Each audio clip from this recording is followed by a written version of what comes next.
of idyllic landscapes, extensive farmlands and expensive racehorses. But delve beneath this veneer of tranquility and you'll discover horsepower derived from altogether more modest resources.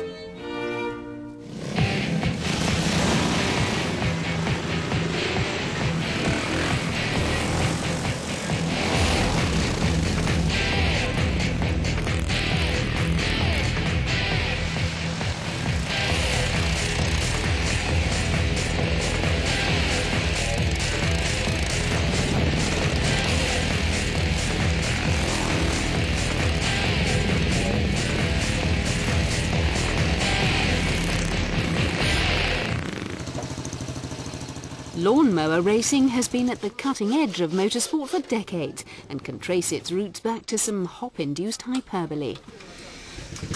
Mark Constanduros is event coordinator for the British Lawnmower Racing Association.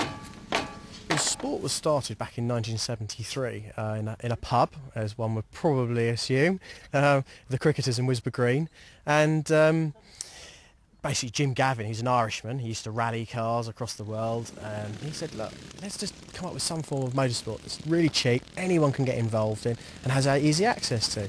And being at the Cricketers, they looked out the window, there on the cricket green was the groundsman cutting the grass with the lawnmower, and he said to his mates, everyone's got a lawnmower in the garden, let's race them, and they did.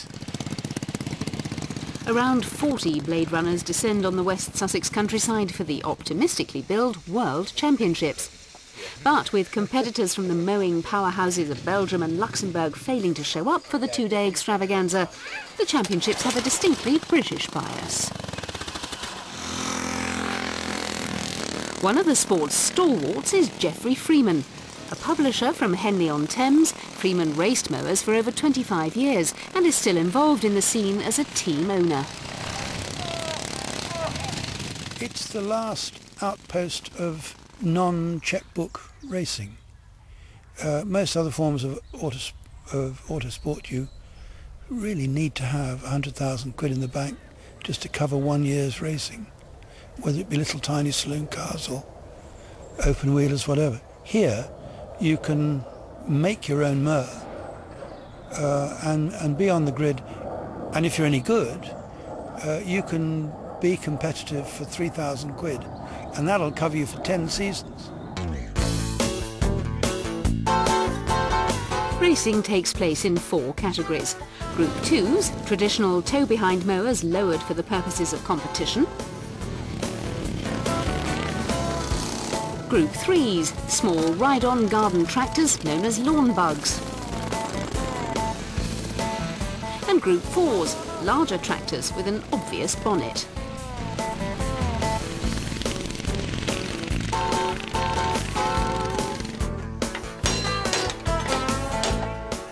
Ian Tanswell has been tearing up the turf since the 1980s. One of the most experienced racers on the grid, Tanswell makes his charge for the championship amongst the Group 3's. Obviously there is a danger element to it, and I've had a few crashes in my time. With any motorsport you've got to expect a few knocks in your time. I've had one broken bone, which was a wrist, in 23 years, so it is a physical sport, it's a hard sport. I come off and I'm dripping wet. With competition intensifying as the weekend progresses, it's the job of Horsham housewife Tracy Mackay to ensure that each of the 113 heats starts without a hitch.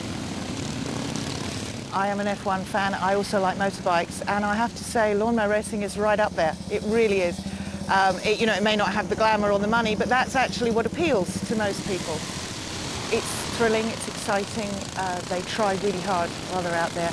Everybody who comes can get involved in any level that they want to.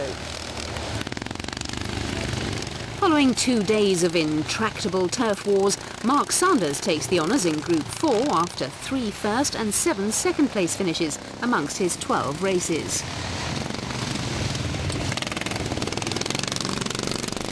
Stuart Polkinghorne cuts a sway through the opposition to win Group 3.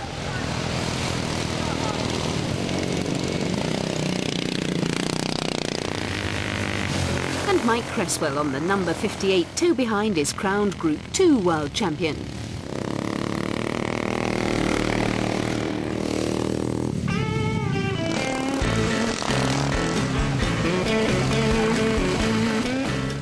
And if proof were needed that these petrol heads really are a lawn unto themselves, the weekend winds down with a couple of relay races, including a rare outing for the Group 1s.